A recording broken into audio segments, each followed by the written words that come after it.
Chapter 15. Then drew near unto him all the publicans and sinners for to hear him. And the Pharisees and scribes murmured, saying, This man receiveth sinners and eateth with them. And he spake this parable unto them, saying, What man of you having 100 sheep, if he lose one of them, doth not leave the 99 in the wilderness, and go after that which is lost, until he find it? And when he hath found it, he layeth it on his shoulders, rejoicing. And when he cometh home, he calleth together his friends and neighbors, saying unto them, Rejoice with me, for I have found my sheep which was lost.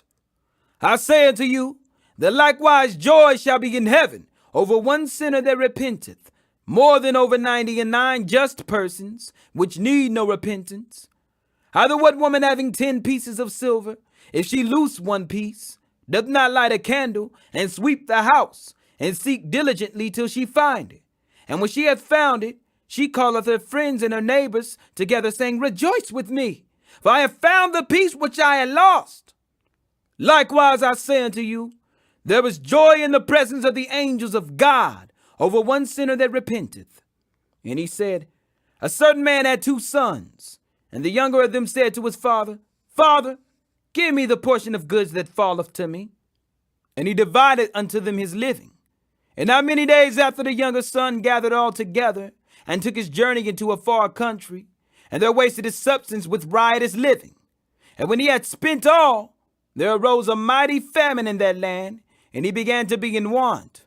And he went and joined himself to a citizen of that country, and he sent him into his fields to feed swine. And he would fain have filled his belly with the husks that the swine did eat, and no man gave unto him. And when he came to himself, he said, How many hired servants of my father's have bread enough and to spare, and I perish with hunger? I will arise and go to my father, and will say unto him, Father, I have sinned against heaven and before thee, and am no more worthy to be called thy son.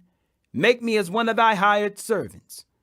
And he arose and came to his father.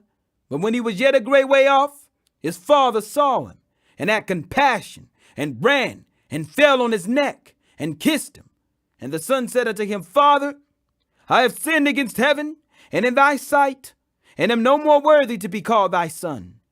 But the father said to his servants, Bring forth the best robe, and put it on him, and put a ring on his hand, and shoes on his feet. And bring hither the fatted calf, and kill it, and let us eat, and be merry. For this my son was dead, and is alive again. He was lost, and is found. And they began to be merry. Now his elder son was in the field, and as he came and drew nigh to the house, he heard music and dancing. And he called one of the servants, and asked what these things meant. And he said unto him, Thy brother is come, and thy father hath killed the fatted calf, because he hath received them safe and sound. And he was angry, and would not go in. Therefore came his father out, and entreated him. And he answering said to his father, Lo, these many years do I serve thee, neither transgressed I at any time thy commandment. Yet thou never gavest me a kid, that I might make merry with my friends. But as soon as this thy son was come, which hath devoured thy living with harlots, thou hast killed for him the fatted calf. And he said unto him, Son, thou art ever with me, and all that I have is thine. It was meet that we should make merry and be glad. For this thy brother was dead, and is alive again, and was lost, and is found.